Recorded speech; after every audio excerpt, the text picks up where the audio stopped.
ಆಡು ಮುಟ್ಟದ ಸೊಪ್ಪಿಲ್ಲ ನಿನ್ನ ಮೆಚ್ಚದವರ್ಯಾರಿಲ್ಲ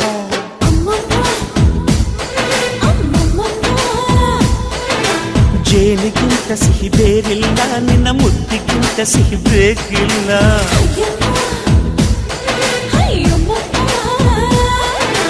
ಕಣ್ಣು ಕುಕ್ಕುವ ಬೆಚ್ಚಿ ಬೀಳುವ ಅಂದವಾದ ಹೆಣ್ಣು ರುಚಿ ರುಚಿಯ ಬಾಯಿ ಚಪ್ಪರಿಸ ಸಿಹಿಯಾದ ಹೆಣ್ಣು ಅಯ್ಯೋ ತಿಂದು ಬೇಗಿದರು ಆಸೆ ತೀರದ ಪಂಚಾಮೃತ ಇವಳು ಅಮ್ಮಮ್ಮಮ್ಮಮ್ಮ ವಯ್ಯಾರಮ್ಮಮ್ಮಮ್ಮ ಅಮ್ಮಮ್ಮಮ್ಮಮ್ಮಮ್ಮ ನೀ ಸಿಂಗಾರಮ್ಮ